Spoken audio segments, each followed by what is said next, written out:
एक संभवतः जज थे। नमस्कार दोस्तों, अमृत कलश यूट्यूब चैनल में आपका हार्दिक।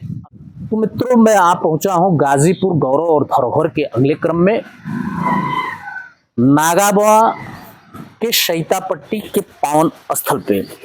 हम सामने खड़े हैं सीधा पौहारी बवा के। बताया जाता है कि पौहारी बवा वो महात्मा थे, ऋषि थे, जिन्होंने कभी अन्न ग्रहण नहीं किया, जिन्हें कहा जाता है, सच्चाई माना जाए तो गाजीपुर ऋषि और महर्षियों की धरती रही है। खासकर उसमें जैसे करंडा है, करंडा कर्ण ऋषि का आश्रम, इसी के बगल में जस्ट जगदम्ब मुनि का आश्रम। हम आगे वहां भी ले चलेंगे, आपको दिखाएंगे। फिलहाल हम पौहारी बवा के पावन उस स्थली पे खड़े हैं जहां पौहारी बवा ने जिंदा समाधि लेने का काम किया था। ये वही स्थान है जहां पे लगभग 400 वर्ष पूर्व पौहारी बवा ने जिंदा समाधि लेने का काम किया था। यही उनकी समाधि स्थल है। मैं आइए आपको दिखाता हूं पौहारी बवा का वो समाधि स्थल, और इनके बारे में यहाँ के स्थानीय लोगों से जानेंगे क्या रहा इनका इतिहास। ये पौहारी बवा का वही स्थान है। इनका चबूतरा बनाया गया है और मूर्ति तो नहीं लगी है, लेकिन ये चबूतरा है। पौहारी बवा के इस तपो स्थली से निकलने के बाद हमको सामने बिल्कुल दिखाई देता है बहुत खूबसूरत सा ये तालाब बनाया गया है। मुझे लगता है गाजीपुर पर्यटन विभाग से इस तालाब का सुंदरीकरण कराया गया है। इस तालाब के सुंदरीकरण के पश्चात अभी तो काफ़ी गंदगियां दिखाई दे रही हैं। इसके यहाँ पे साफ सफाई का कुछ अभाव सा नज़र आ रहा है। बहरहाल आगे हम चलते हैं। जस्ट पौहारी बवा के बगल में नागाबवा का वो पावन स्थान, जिनके बारे में बहुत सारी कथाएं प्रचलित हैं, और मैं जानूंगा कि यहाँ कौन से इनके प्रसाद चढ़ते हैं और नागाबवा कैसे साधु थे, कैसे संत थे।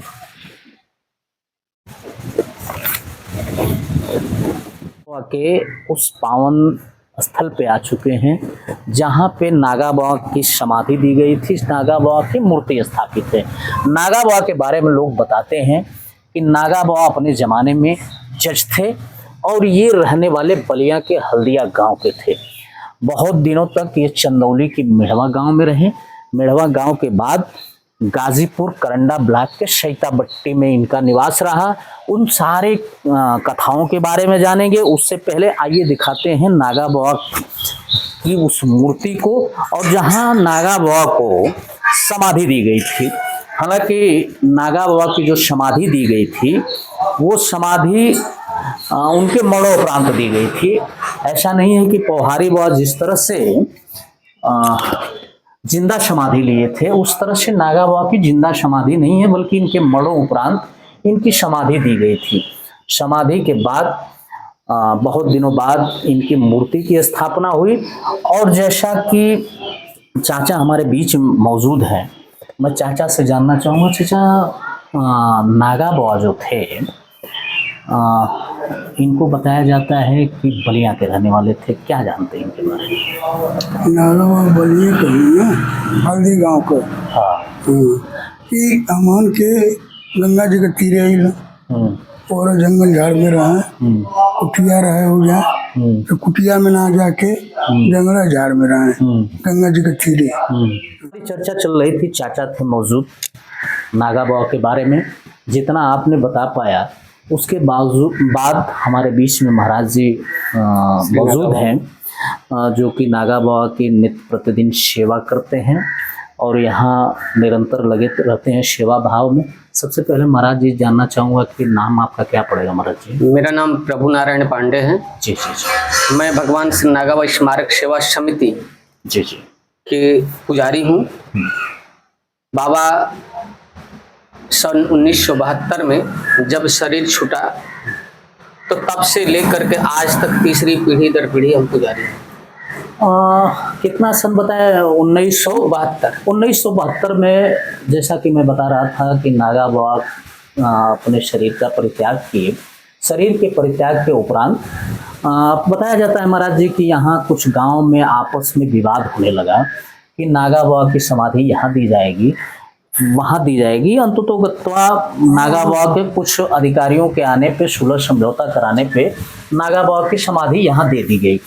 इससे पहले मैं जानना चाहूंगा महाराज जी कि नागा बाबा का वास्तव में जन्म स्थान कौन सा है? ये बलिया जिला के हल्दी गांव के रहने वाले हैं। बलिया जिला के हल्दी गांव के। इससे पहले महाराज जी संभवतः नागा बाबा को बताया जाता है कि चंदौली गांव की मेढ़वा में करते थे। देखिए उतनी बात तो मुझे पता नहीं है, जो पता है वही मैं बता रहा हूँ। पहले शुरू में आरी पहाड़पुर में आए, एक मौनी कुटी है जी, जी। गांव से दक्षिण दिशा में, जी जी दक्षिण और पश्चिम के कोण पे है जी।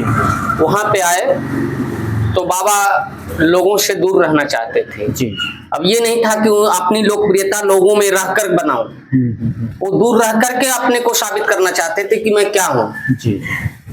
बाबा जैसा कि महाराज जी बताया जाता है कि नागा बाबा एक संभवतः जज थे।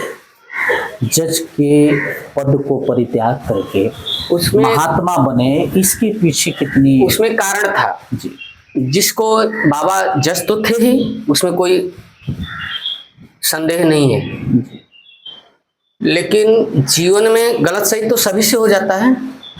तो ये एक न्याय करना था, एक फांसी की सजा दे दिए, और जिसको फांसी का सजा दिए उसके घर वाले इनका पता लगाते, घर मकान परिवार का पता लगाते लगाते इनके घर तक चले गए लोग। जी। तो इनके माता पिता से आग्रह विनय करने लगे कि आप कह दीजिए कि ये सजा को खत्म कर दें। बहुत प्रयास से किए बाबा, लेकिन अपने फैसले से हटे नहीं। हटे। मतलब उन्होंने अपने फैसले में एक व्यक्ति को फांसी की सजा सुना दिए। उनके परिवार के लोग जब आते हैं कि महाराज जी सरकार इस फांसी की सजा को हटा लीजिए, लेकिन उन्होंने मना कर दिया। मना कर दिए।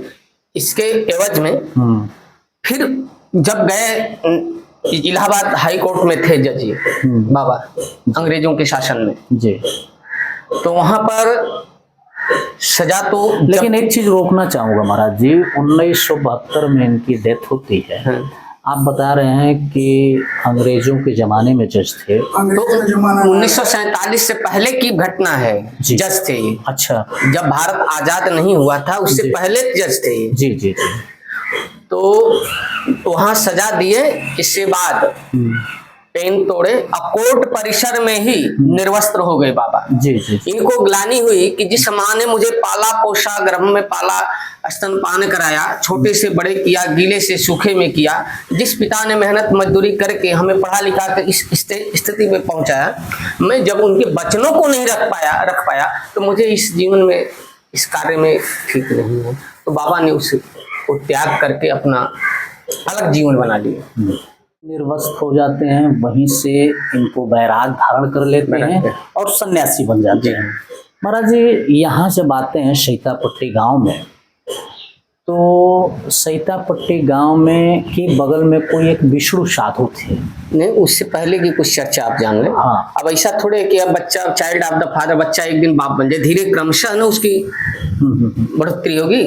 तो उसके बाद बाबा भ्रमण करते हुए करते करते करते ये हमारी जो गाजीपुर जनपद है, ऋषि महर्षियों का है। जैसे काशी है ना, ये लहुरी काशी इसको बोलते हैं हमारे गाजीपुर डिस्ट्रिक्ट को। और खास करके गाजीपुर डिस्ट्रिक्ट के अंतर्गत जो करंडा क्षेत्र होता है, ऋषियों के तपस्थली है। यहाँ कोई भी ऋषि महर्षि वास करना चाहता है, भ्रमण करना चाहता है, यहाँ तपस्या करना चाहते हैं, क्योंकि यहाँ का जो वायु है, हवा है, जलवायु है, बहुत उनको शांति मिलता है। लौरी काशी पे महाराज जी मुझे भी याद आया कि दक्षिण वाहिनी गंगा जी,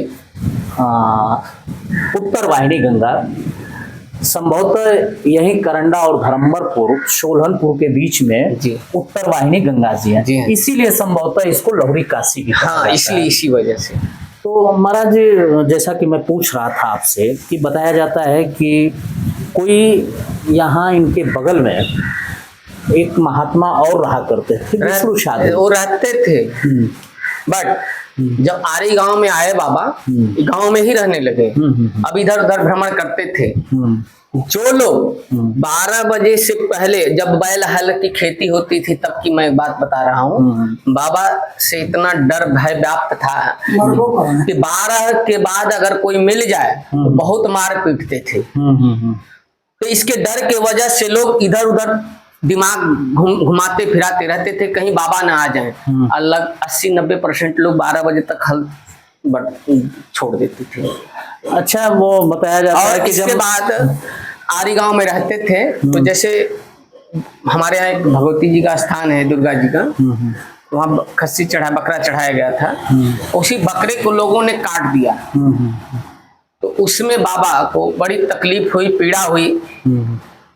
उस गांव को छोड़ करके सैतापट्टी में निवास करने लगे महाराज जी। जैसे और अंततः अपने जीवन की अंतिम श्वास सैतापट्टी में ही छोड़े। महाराज जी, जैसे मैं पूछ रहा था आपसे विष्णु साधु के बारे में, हाँ। वहाँ उनसे एक कहानी प्रचलित है, उसके बारे में मैं जानना चाह रहा हूँ कि वो ये जानना चाहते थे विष्णु साधु, क्योंकि वो भी पहुंचे हुए फकीर थे। हाँ, पहुंचे हुए। अगर कोई क्वेश्चन प्रश्न उससे करता है जो उसका प्रश्न का उत्तर बता सके। जी जी जी।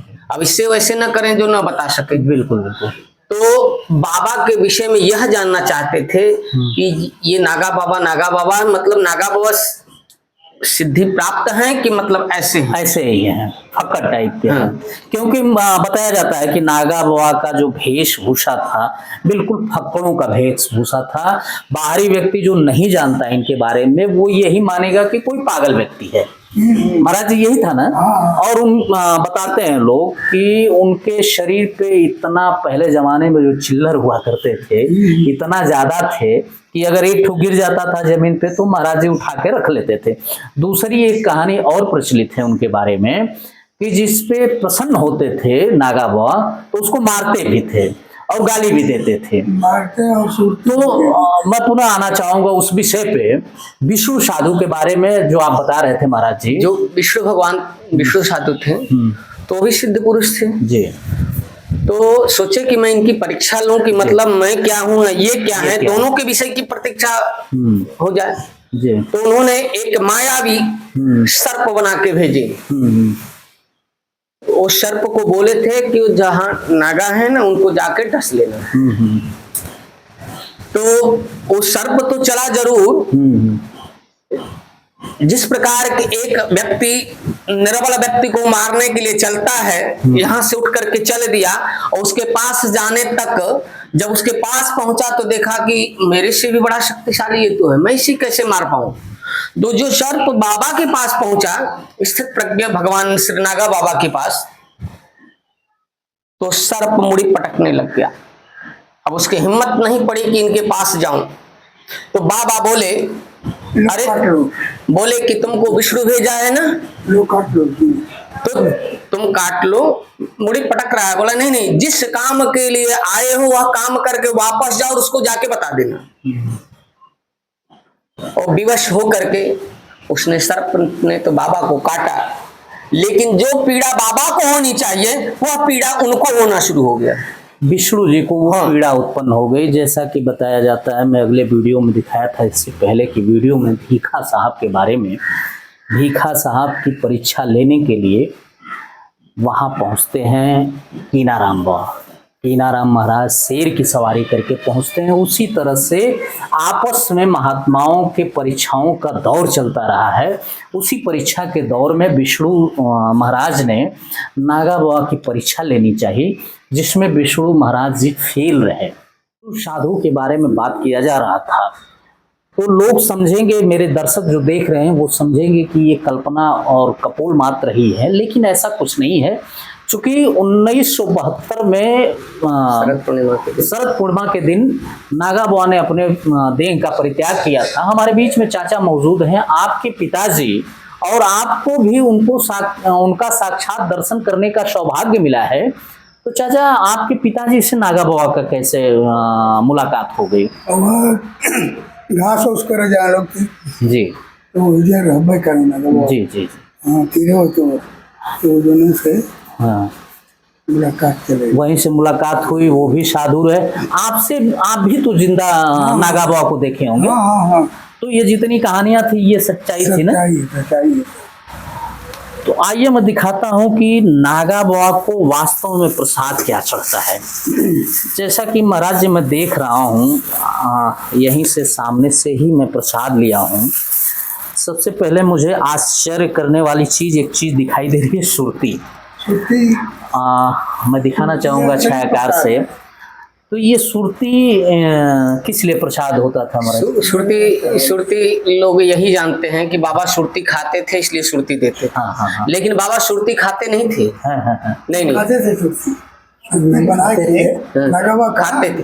तो इसका ये मतलब था सुरती देने का कि तुम अपनी सूरत मुझे दे दो और मेरी सूरत लेके चले जाओ, तुम्हारी जितनी बुराई है यहीं छोड़ दो, अच्छाई को लेकर के चले जाओ। इसलिए वो सुरती देते। जब नागा बाबा किसी पे प्रसन्न होते थे, उनको आशीर्वाद देना होता था, तो एक जगह से सुरती उठाते वही दे देते थे प्रसाद के स्वरूप में, और वो सुरती उस व्यक्ति के लिए चमत्कार हो जाता था।